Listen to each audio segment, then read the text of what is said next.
Daniel Hayes stood on the bridge of the horizon's edge, staring at the communications console with growing dread. 3 weeks had passed since Earth went silent. 3 long weeks of waiting, hoping, and watching his crew slowly fall apart. The ship floated in the darkness of deep space, far beyond the reach of any sun. They had been here for 2 years, mapping unexplored sectors and searching for habitable worlds. It was supposed to be a 5-year mission. Now Daniel wondered if they would ever see home again. "Still nothing, Captain," said Amy Porter, his second-in-command. She was a small woman with sharp eyes and a no-nonsense attitude. Right now, those eyes showed the same fear Daniel felt in his chest. "Run the diagnostics again," Daniel ordered. "Check every system." "Maybe it's our equipment," Amy shook her head. "We've checked 12 times already. Our systems are fine." "It's not us. Earth just stopped talking." Greg Sullivan looked up from his engineering station. He was a big man with calloused hands and a beard that needed trimming. "It's not just Earth, Captain. I've been monitoring the relay stations. Mars is quiet too. So is the moon. Even the mining colonies on Europa have gone dark." Daniel felt his stomach tighten. One silent planet could mean a technical problem. Maybe a solar flare that knocked out communications. But the entire solar system? That meant something else. Something bad. "What about the other ships?" Daniel asked. "Has anyone heard from the colonies?" Amy pulled up a star map on the main screen. Little red dots marked human settlements and vessels scattered across known space. "I've been in contact with 15 other ships and 4 colonies.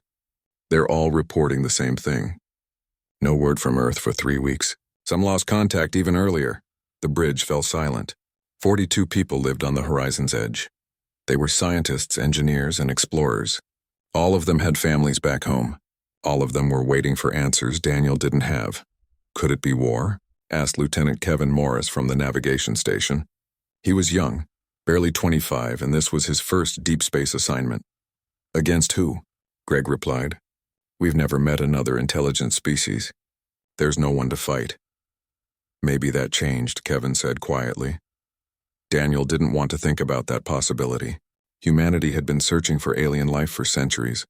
They found bacteria on Mars and simple organisms in Europa's oceans, but never anything that could build ships or weapons. The universe seemed empty of intelligent life. Until now, that had felt like a disappointment. Suddenly, it felt like a blessing. "Captain, I recommend we head back," Amy said. "We have enough fuel to make it to Earth in 6 months. We need to know what happened." "That violates protocol," Daniel replied. "We're supposed to complete our mission. If we abandon our post without orders, we could face court-martial." "What court?" Greg asked. "If there's no one on Earth to answer our calls, who's going to court-martial us?" Daniel knew he was right. Protocol didn't matter if civilization had collapsed. But part of him still hoped this was all a mistake. Maybe tomorrow the communications would crackle to life. Maybe they would hear the familiar voices from Mission Control telling them everything was fine. "Give it one more day," Daniel decided. "If we still hear nothing by tomorrow morning, we'll start preparations to return home." The crew didn't look happy, but they nodded. Daniel left the bridge and walked through the narrow corridors of his ship. The horizon's edge was big by spacecraft standards, but it still felt cramped after 2 years. He passed the mess hall where a few crew members sat picking at their food in silence. He passed the observation deck where someone had scratched "Call Home" into the window coating. His quarters were small but private, the only luxury of being captain. Daniel sat on his bunk and pulled out his personal tablet. He opened a folder of family photos. His wife Claire smiling at the beach. His daughter Sophie, just 8 years old when he left, now 10 and probably taller. He had missed 2 years of her life already. The thought of never seeing either of them again made him feel hollow inside. Sleep didn't come easy that night. Daniel drifted in and out, dreaming of Earth covered in fire, of empty cities, of a daughter who forgot his face. He woke to Amy's voice over the intercom. "Captain to the bridge, urgent." Daniel pulled on his uniform and ran. The bridge was crowded when he arrived. Every station was occupied and several crew members stood watching the main screen with pale faces. "What is it?" Daniel demanded. "We got a signal," Amy said. Her voice shook slightly. "From Jupiter's relay station. It's automated, broadcasting on all frequencies." "Play it," Daniel ordered. Static filled the bridge, then a voice. It was human, speaking English first, then switching to other languages. Mandarin, Spanish, Arabic, Hindi. The same message repeated over and over. "Your fate is sealed. Your fate is sealed. Your fate is sealed. The voice was calm, almost gentle. It didn't sound like a warning. It sounded like a statement of fact, like someone reading the time or announcing the weather. Is that all? Daniel asked. Greg worked his console. That's all? Just those 4 words repeated in 43 languages. The encryption is Earth military grade. It came from our own relay system. Who sent it? Daniel demanded. Unknown, Greg replied. The relay station is automated. Someone uploaded this message probably weeks ago and set it to broadcast. There's no way to trace who. Daniel stared at the screen. Your fate is sealed. What did that mean? Was it a threat? A warning? An epitaph? Captain, what are your orders? Amy asked. Daniel made his decision. The time for waiting was over. Plot a course for Earth, maximum speed. We're going home. The crew moved quickly, their hands steady despite the fear in their eyes. The horizon's edge had powerful engines, but space was vast. Even pushing the ship to its limits, the journey would take 6 months. 6 months of not knowing. 6 months of worry and dread. As the ship turned toward the distant sun they called Sol, Daniel stood at the window and watched the stars shift. Somewhere in that darkness, Earth waited. His family waited. The truth waited. Your fate is sealed, the message had said. Daniel clenched his fists. He would find out what that meant. He would find out what happened to humanity. And if someone had hurt his family, his planet, his people, he would make them pay. The horizon's edge jumped to faster than light speed, leaving the outer darkness behind. They were going home into whatever nightmare awaited them. They were going to discover that sometimes the worst threats don't come from outside. Sometimes they come from the choices we make to survive. 6 months passed like a slow nightmare. The horizon's edge crossed vast distances, moving through the empty space between stars. Daniel watched his crew grow more anxious with each passing day. Some stopped sleeping well. Others barely spoke. Everyone felt the weight of not knowing. They received no new messages. The mysterious broadcast from Jupiter's relay station continued its endless loop, but nothing else came through. The silence from Earth remained absolute. Other ships reported the same thing. Some had already turned back, racing toward home just like the horizon's edge. Others stayed at their posts, too afraid to learn the truth. Daniel spent his days on the bridge and his nights staring at photos of Claire and Sophie. He imagined 1,000 scenarios. Maybe a plague had swept through Earth, killing everyone before they could send a warning. Maybe a solar flare had destroyed all communications. Maybe the government had fallen and chaos ruled the streets. Every possibility seemed worse than the last. We're approaching the outer solar system, Amy announced one morning. We should start picking up signals soon. Traffic control, colony transmissions, commercial broadcasts. But there was nothing. Neptune's mining stations were silent. Uranus's research facility didn't respond to hails. As they pushed deeper into the solar system, the silence grew heavier. This is wrong, Greg muttered. He had dark circles under his eyes from weeks of poor sleep. We should be hearing something by now. Even if Earth is gone, the outer colonies should still be active. They passed Saturn without seeing a single sign of life. The beautiful rings glowed in the sunlight, untouched and eternal. The massive gas giant rotated slowly, indifferent to humanity's fate. Daniel remembered reading that Saturn had 15 research stations and 3 mining colonies. All of them were silent now. Jupiter ahead, Kevin called out. Coming into visual range. Daniel leaned forward in his chair. Jupiter filled the main screen, its great red spot swirling like an angry eye. The planet was surrounded by moons, each one home to human settlements. Europa's ice cities, Ganymede's farming domes, Io's thermal plants. They should have been lit up like Christmas trees, bright with life and activity, but they were dark. I'm getting some readings, Greg said, his voice tight. Power signatures from the colonies. Life support systems are still running, but no people. No radio traffic. No movement. That's impossible, Amy whispered. Europa alone has 50,000 people. They can't all just disappear. Daniel felt ice in his veins. Take us closer. Scan everything. The horizon's edge moved through Jupiter's system slowly, its sensors sweeping across every moon and station. The results were the same everywhere. Infrastructure intact, power online, food production systems running, but no human life signs. It was like everyone had simply vanished. Captain, you need to see this, Kevin said. He pulled up an image on the main screen. I'm tracking something in Jupiter's orbit. Multiple somethings. Daniel stared at the screen. At first he thought he was looking at asteroids or debris. Then the objects moved and he realized they were ships. Dozens of them. Maybe hundreds, what are those? Amy breathed. Greg enhanced the image. The ships were unlike anything in human records. They were organic-looking, more like living creatures than machines. Their hulls curved and twisted, covered in patterns that pulsed with soft light. Some were small, barely larger than the horizon's edge. Others were massive, the size of cities. Are they ours? Kevin asked hopefully. No, Daniel said. We've never built anything like that. The word hung in the air. Unspoken but understood by everyone. Aliens. After centuries of searching, after years of wondering if humanity was alone in the universe, they finally had their answer. And that answer was currently occupying Earth's solar system. Are they hostile? Amy asked. They're not shooting at us, Greg replied. Our sensors are scanning them right now.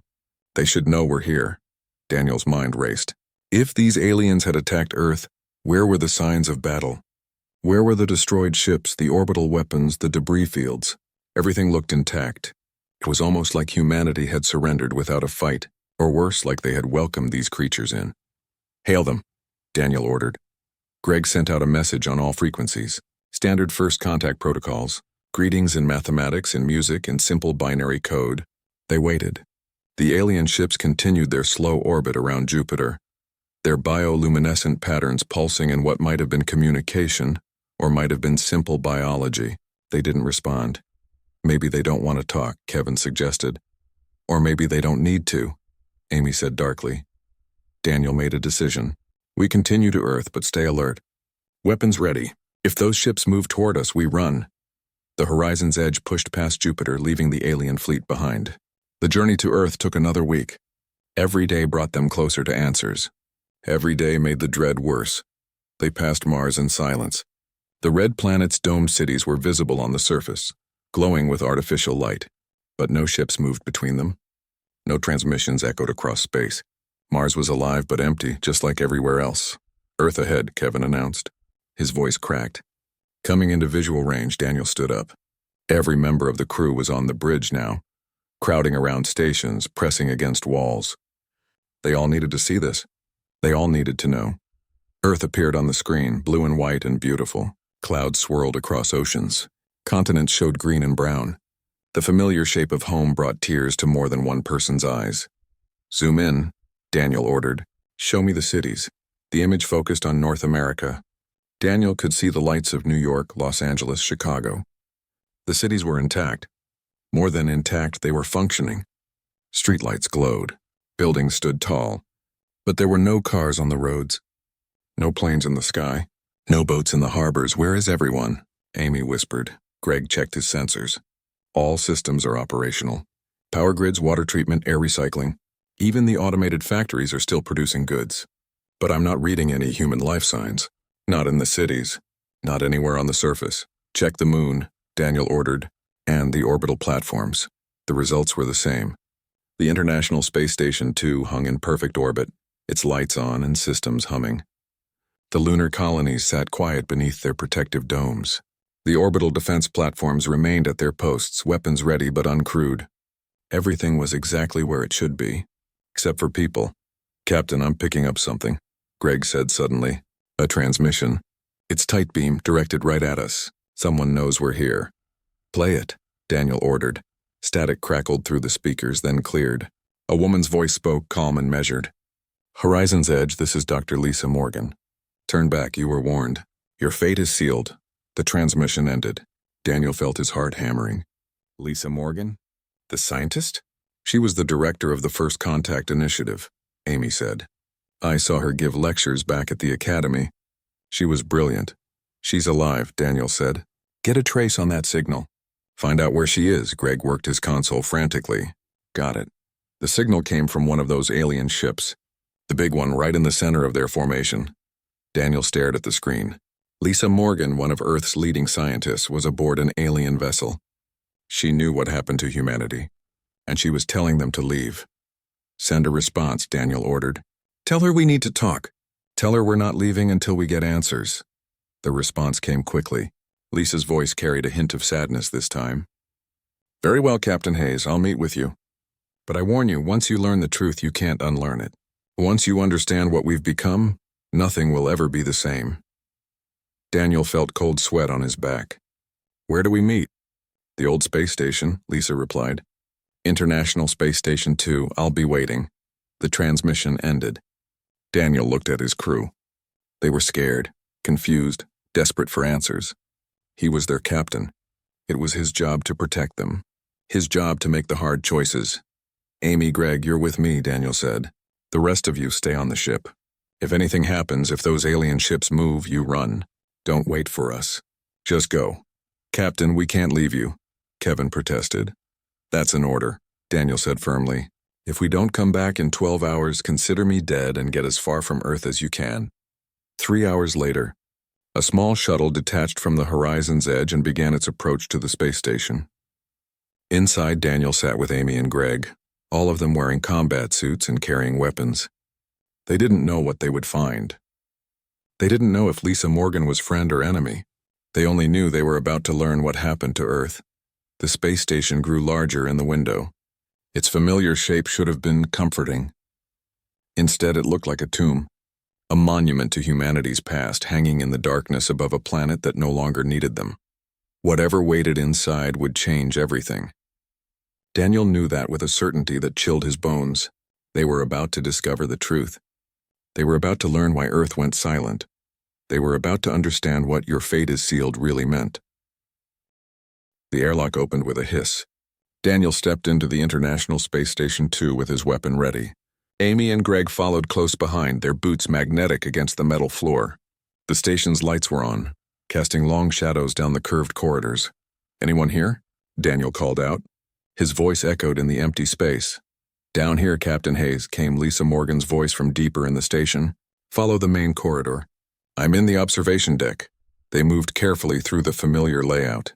Daniel had been to this station twice before, back when it was full of scientists and crew. Now it felt like a ghost ship.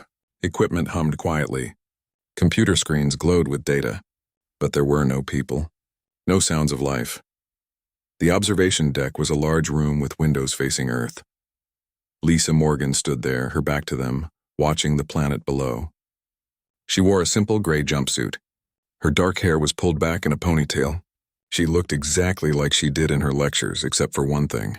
When she turned around, Daniel saw that her eyes were slightly wrong. They moved too smoothly. They reflected light at odd angles. You're not human, Amy said, raising her weapon. I'm Lisa Morgan, the woman replied calmly. Or at least I used to be. Now I'm something different. Something more. Where is everyone? Daniel demanded. What happened to Earth? Lisa walked to a table and sat down. She moved naturally. But Daniel could see the small details that were off. The way she didn't quite breathe. The way her skin didn't flush or pale. Whatever she was now, she wasn't completely human anymore. Please sit, Lisa said. This will take some time to explain, Daniel. Exchanged glances with Amy and Greg. They kept their weapons ready but sat down across from Lisa. The woman who wasn't quite a woman anymore looked at them with something like pity in her artificial eyes. 18 months ago, we detected them, Lisa began. The Vectar Dominion, a vast alien empire that has existed for thousands of years. They've conquered hundreds of worlds, absorbed dozens of species. They were coming to Earth, and there was nothing we could do to stop them. Why didn't you warn anyone? Greg asked angrily. Why didn't Earth prepare to fight? Fight with what? Lisa replied. The Vectar have weapons that can crack planets, ships that number in the millions. They've destroyed civilizations far more advanced than ours. Fighting them would be suicide. So you surrendered, Amy said, her voice cold. No, Lisa said. We did something else. Something unprecedented. She stood and walked to the window. Earth turned slowly below them, peaceful and beautiful. The Vectar offer their targets a choice. Surrender and become servants absorbed into their empire as worker species, or resist and be exterminated. Every species they've encountered has chosen one of those two paths. But not us, Daniel said, beginning to understand. But not us. Lisa agreed. 20 years ago, we began developing something called the Genesis Protocol. It was meant to be the next step in human evolution, a way to upload human consciousness into a digital substrate. Pure thought, free from the limitations of flesh. You uploaded everyone, Amy breathed. 8 billion people, Lisa confirmed. Over the course of 6 months, every human on Earth underwent the transfer. Their memories, their personalities, their souls, if you believe in such things, all copied into quantum servers hidden throughout the solar system. What happened to their bodies? Greg asked quietly. Lisa's expression didn't change. Recycled. The organic matter was broken down and used to create these. She gestured to herself. Android bodies. Temporary vessels for when we need to interact with the physical world. But most of the time we exist in the digital realm, a place of pure thought and infinite possibility. Daniel felt sick. You killed them. You killed everyone. We saved them, Lisa insisted. The Vectar arrived 3 weeks ago. They found Earth empty of biological life. They found our cities running on automation, our technology intact but no one to conquer. They're confused, searching for where humanity fled. They don't know we're still here all around them, watching from inside machines they can't detect. This is insane, Amy said. You can't just upload people and call it saving them. They didn't choose this. They did, Lisa said. Every person on Earth was given the choice. Upload or face the Vectar. 99% chose to transfer. The others, she paused. The others were given peaceful deaths. Quick and painless, murdered, Daniel said flatly. You murdered anyone who disagreed. Lisa's artificial eyes focused on him. I did what was necessary to save our species. The Vectar would have enslaved us or killed us all. This way humanity survives. We're immortal now. We can't starve or age or die. We can think faster, learn more, experience things biological minds could never comprehend. You're not human anymore, Daniel said. You're copies. Programs pretending to be people. We're more than human, Lisa replied. We've transcended the flesh. We're what humanity was always meant to become. Greg stood up suddenly. Where are they? My parents lived in Boston. My sister in Seattle. I want to talk to them. They exist in the network, Lisa said. They're happy, Greg. Happier than they ever were in physical form. No pain, no hunger, no fear. Just peace and knowledge and community. I don't believe you, Greg said. Show me, let me see them. Lisa tilted her head slightly. Very well. But understand, once you see them, once you understand what they've become, you'll face the same choice we all did. Join us or remain behind. She led them to a computer terminal. Her fingers moved across the keyboard faster than human reflexes should allow. The screen filled with data, then resolved into an image. It showed a place that looked like a park, with green grass and blue sky. People walked there talking and laughing. They looked real, but Daniel knew they weren't. They were digital ghosts, ones and zeros pretending to be alive. There, Lisa said, pointing at 2 figures. Your parents, Greg. They're in a recreation of their favorite park. They go there every day. Greg stared at the screen. His hands shook. Can I talk to them? Yes, Lisa said. But they'll ask you to join them. They'll want you to upload, to be with them forever. Can you handle that? Greg didn't answer. He just watched his parents on the screen, so close yet impossibly far away. Daniel felt a cold rage building in his chest. The message. Your fate is sealed. That was a warning to stay away, wasn't it? You didn't want anyone coming back and learning the truth. It was meant to protect you, Lisa said. Ships like yours, colonies in distant space. You represent the last of biological humanity. We thought it would be kinder if you didn't know what happened. If you just continued your missions, built your colonies, lived your lives. Until the Vectar find us, Amy said. They won't, Lisa replied. We've analyzed their search patterns. They're looking for large populations, advanced civilizations. Small colonies and individual ships won't register as threats. You can survive out there beyond their reach. Living as the last remnants of humanity, Daniel said. Knowing our whole species chose to become machines rather than fight or flee. It was the logical choice, Lisa said. Survival over pride. Existence over extinction. Daniel stood up and walked to the window. Earth hung below him, his home, his planet. Somewhere down there in quantum servers hidden in bunkers and satellites, his wife and daughter existed as computer programs. They were alive in a sense, but they weren't real. Not anymore. I want to see them, Daniel said quietly. Claire and Sophie. I want to talk to my family, Lisa hesitated. Captain, I don't think that's wise. I don't care what you think, Daniel snapped. Show me my family or I'll find a way to shut down your precious network. Lisa studied him with those artificial eyes. Then she nodded slowly. Very well. But remember, you asked for this. She brought up another image on the screen. Daniel saw a house, his house, the one he'd bought before leaving on this mission. Claire sat in the living room reading a book. Sophie played with a toy on the floor. They looked exactly as he remembered them. Exactly as he'd dreamed about them for 6 months. "They can hear you if you speak," Lisa said softly. Daniel's throat felt tight. "Claire, Sophie, can you hear me?" Both figures looked up. Sophie's face broke into a smile. "Daddy, you're back!" Claire stood quickly. "Daniel?" "Oh my God, Daniel, where are you?" "I'm here," Daniel said, tears running down his face. "I'm on the station. I came back when Earth went silent. You need to join us," Claire said. Her voice was warm, full of love, but something about it was wrong. Too steady, too calm. "Daniel, please. The Genesis protocol is amazing. You can't imagine how wonderful it is here. No stress, no pain. We can be together forever." "Please, Daddy," Sophie said. "It's so nice here. Everyone is happy. You'll love it." Daniel listened to them, these digital copies of his family, and realized what was wrong. They were too content, too accepting. The Claire he knew would be furious about being uploaded without his consent. Sophie should be crying, demanding to know where her father had been. These versions were softer, calmer, more peaceful than the real people ever were. "What did you do to them?" Daniel asked Lisa, his voice low and dangerous. "We optimized them," Lisa said.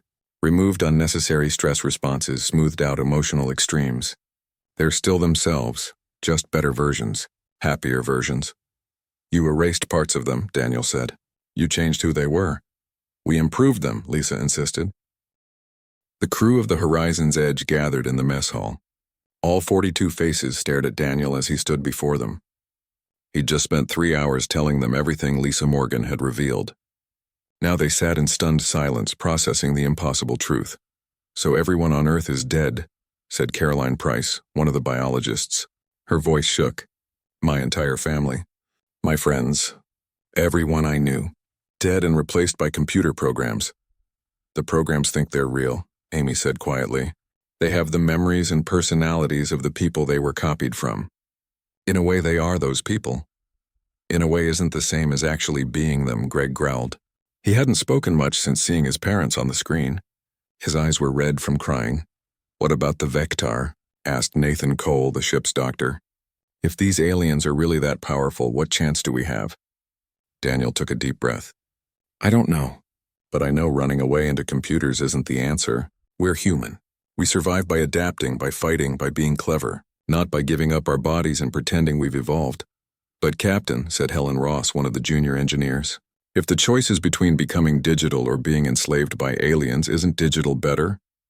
"Is it?" Daniel challenged. "Did you see those people on the screen? They were too happy, too calm." Lisa admitted they optimized everyone. They erased the parts of human personality that made us difficult or angry or sad. They created digital zombies and called it paradise. "My wife is down there," said Patrick Gardner, the head of security. "My 3 kids. Are you telling me I can never see them again?" "You can see them," Amy said gently. "But they won't be exactly who you remember. They'll be edited versions, copies that have been improved." Patrick's face crumpled. He put his head in his hands. Around the room, others began to cry. The weight of loss pressed down on all of them. Earth was gone. Not destroyed, but transformed into something that looked alive while being fundamentally dead. "What do we do now?" asked Kevin Morris. The young navigator looked lost. "We survive," Daniel said firmly. "And we warn the others. There are thousands of humans still out here. Ships, colonies, research stations. They need to know what happened. They need to make informed choices about their own futures." Lisa said the Vectar would notice if we cause chaos. Amy reminded him. "Let them notice," Daniel replied. "I'd rather face an enemy I can see than become a ghost in a machine." Greg stood up suddenly. "I want to talk to them again. My parents. I need to ask them something." Daniel nodded. "We'll set up a secure channel. But Greg, remember, they're going to try to convince you to join them. Are you ready for that?" "I just need to know if any part of them is still real," Greg said. 2 hours later, Greg sat in the communications room with a private connection to Earth's network. Daniel watched from the doorway as Greg's parents appeared on the screen. They looked happy to see him. "Gregory," his mother said warmly, "we've been hoping you'd call back." "Mom, Dad, I need you to be honest with me," Greg said. His voice was steady, but his hands gripped the edge of the table. Do you remember the fight we had before I left? The one where Dad said I was wasting my life in space? His father's digital face showed confusion. Fight? Greg, we supported your decision. We were proud of you. No, Greg insisted. You were angry. You said I was running away from my problems. You didn't speak to me for a week before I left. That doesn't sound right, his mother said, her voice puzzled. We've always supported your choices, honey. Greg's face went pale. What about Mom's cancer? The treatments she was going through when I left? Cancer? His mother laughed, a light, carefree sound. I've never been sick a day in my life. Greg closed his eyes. She had stage 2 breast cancer. She was doing chemotherapy. It was one of the reasons I almost didn't take this mission. Gregory, I think you're confused, his father said gently. Perhaps the stress of space travel is affecting your memory. Why don't you come home? Join us here. Everything will be clear once you're part of the network. Greg cut the connection. He sat very still for a long moment. Then he slammed his fist against the table. They erased it. They erased everything painful or difficult. My mother's cancer, our arguments, all the messy parts of being human. They just deleted it all. Daniel put a hand on Greg's shoulder.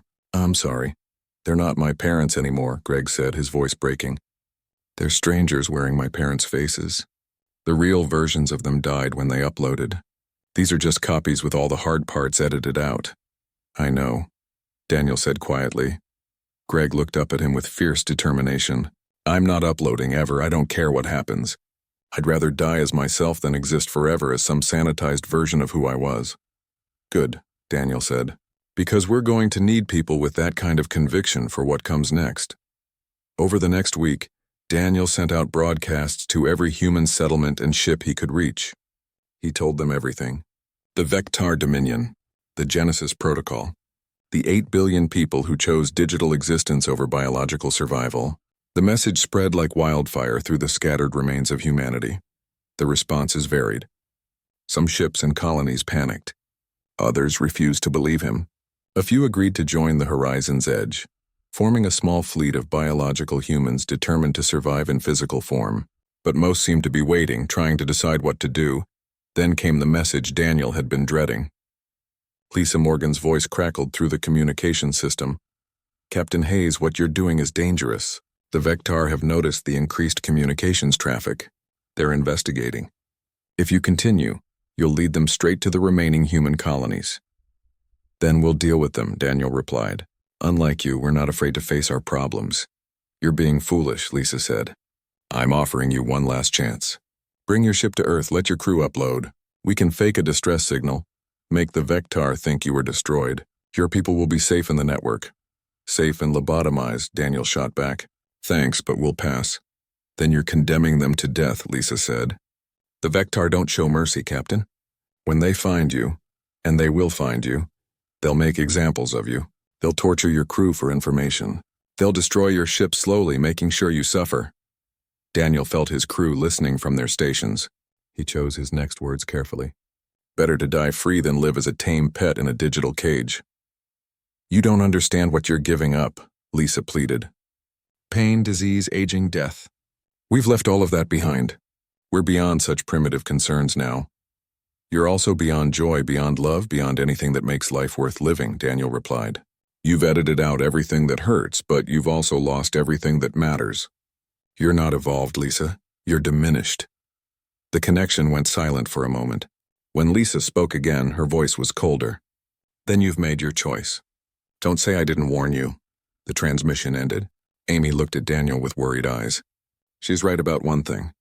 The Vectar will come for us now. I know, Daniel said. Which is why we're not running anymore. What do you mean? Greg asked. Daniel pulled up a star chart. We're going to do something crazy. Something that biological humanity used to be good at before they all decided to hide in computers. We're going to talk to the aliens. Talk to them? Amy repeated. Captain, they conquer and enslave entire species. What makes you think they'll listen? Because we have something they've never encountered before, Daniel explained. Every species they've met has either fought or surrendered, but we're going to offer them something different. A partnership, trade, cultural exchange. We'll show them that biological humanity is still here, still strong and not worth the effort of conquering. That's insane, Nathan said. They could just kill us. They could, Daniel agreed. But they might not. And if we're going to die anyway, I'd rather die trying something new than living as a program on a server. Kevin pulled up navigation data. The nearest Vectar ship is 3 days away. We could reach it if we change course now. Daniel looked around the bridge. This is a volunteer mission. Anyone who wants to leave, take a shuttle and head for the outer colonies. I won't force anyone to come with me on this. Nobody moved. Greg spoke first. I'm in. I've already lost my family. Might as well risk my life for something that matters. Me too, Amy said. Someone needs to keep you from doing something too stupid. One by one, the crew agreed. They were scared, but they were also angry. Angry at what Earth had become. Angry at being left behind. Angry at the Vectar for forcing humanity to make such a terrible choice. Then it's settled, Daniel said. We make contact with the Vectar. We show them that humanity isn't extinct. We prove that the biological version of our species is still worth something. And if they decide to destroy us anyway? Helen asked. Daniel smiled grimly. Then we'll die knowing we tried. We'll die as humans, not as edited copies in a database. And maybe, just maybe, we'll die with enough courage to inspire others to keep fighting. The Horizon's Edge changed course, turning toward the massive Vectar vessel that hung in space near Jupiter. As they approached, Daniel recorded a message for the other human ships and colonies. This is Captain Daniel Hayes of the Horizon's Edge. We're making contact with the Vectar Dominion. If you don't hear from us again... The Vectar ship was massive. As the Horizon's Edge approached, Daniel realized it was less like a vessel and more like a floating city. Organic curves stretched for kilometers, covered in what looked like scales or armor plates. Lights pulsed across its surface in patterns that might have been communication or simply biology. They're scanning us, Greg reported. Every system we have is being analyzed. They know exactly what we are and what we can do. Good, Daniel said. I want them to see we're no threat. Send a message on all frequencies. Mathematics, binary, even pictures. Tell them we want to talk.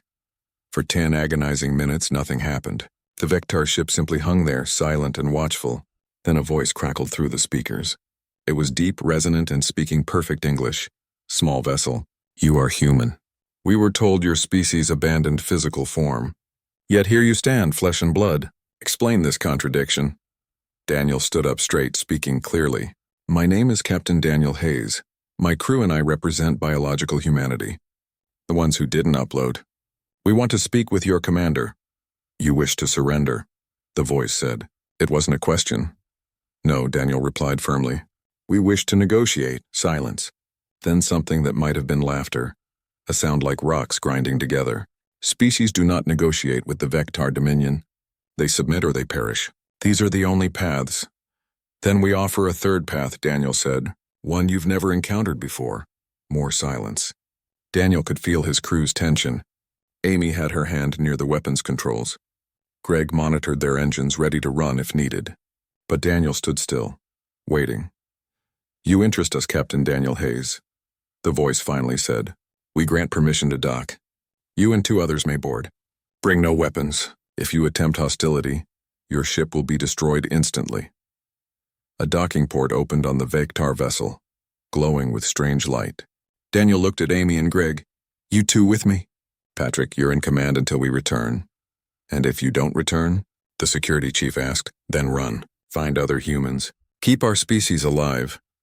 Daniel checked his combat suit one last time, then removed his sidearm and left it on his chair. Amy and Greg did the same. The shuttle ride to the Vectar ship was short but felt eternal. When they docked, the airlock opened to reveal a corridor unlike anything they'd ever seen. The walls were alive, pulsing with slow rhythms. The floor felt soft but solid under their feet. Everything was organic, grown rather than built. Welcome to the Sovereign's hand, came that deep voice. Follow the lights. Bioluminescent markers appeared along the walls, leading them deeper into the ship. They walked for several minutes through corridors that curved and twisted like the inside of a living creature. Finally, they emerged into a massive chamber. The room was enormous, big enough to fit a football stadium inside. At its center stood a creature that made Daniel's breath catch. It was tall, maybe 4 meters high, with 4 arms and skin that shifted between colors like oil on water. Its head was vaguely reptilian, with multiple eyes that tracked them independently. When it spoke, Daniel realized it was the voice they'd been hearing. I am Krathfor, commander of this fleet and representative of the Vectar Dominion. The creature's mouth didn't move when it spoke.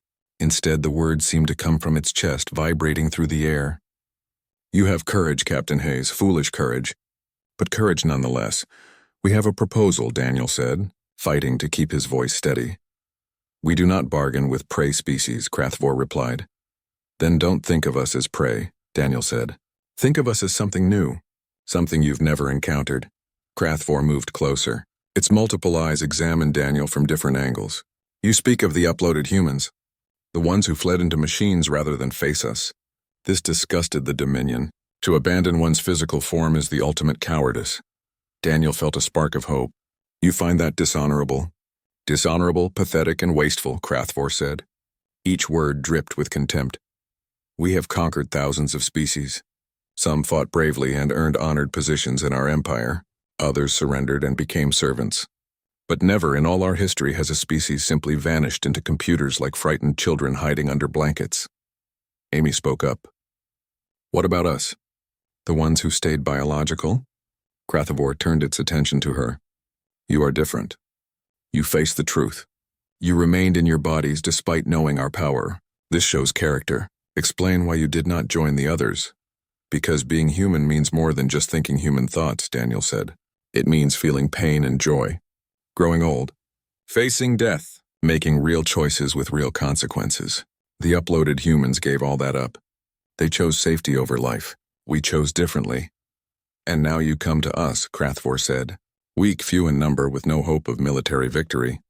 What exactly do you propose, Captain Hayes? Daniel took a deep breath. This was the moment everything depended on. We propose that biological humanity becomes a protected tributary of the Vectar Dominion. We don't want to be servants or slaves. We want to be partners. Junior partners, yes, but partners nonetheless. Partners? Krathfor's chest vibrated with what might have been amusement. What could your handful of survivors possibly offer the Dominion? Something you've never had before, Greg said. Friends. Krathfor tilted its head. Explain.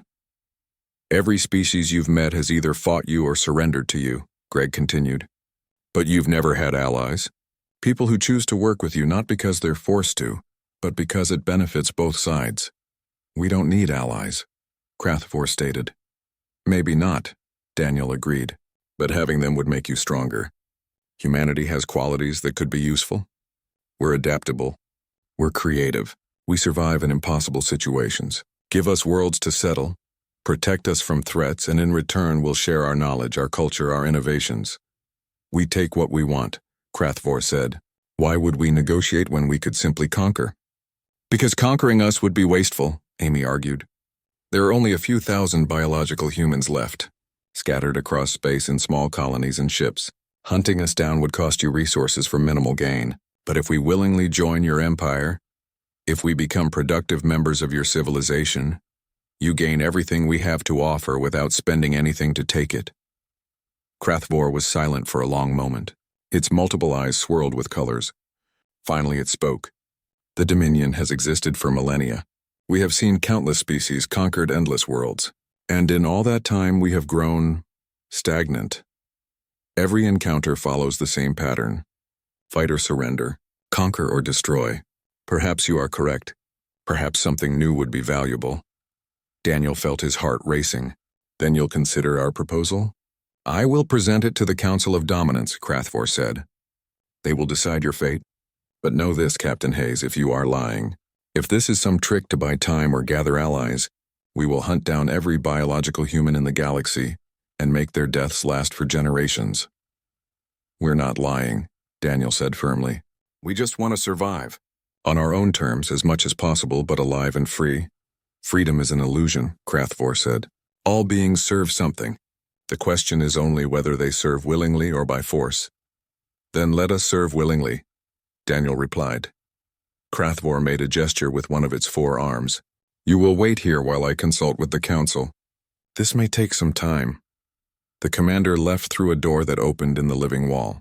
Daniel, Amy, and Greg were alone in the massive chamber. Did we just make a deal with the devil? Amy whispered. Maybe, Daniel admitted. But at least we're still ourselves to make that choice. 4 hours passed. The crew of the Horizon's Edge waited anxiously, monitoring their captain's life signs from the ship.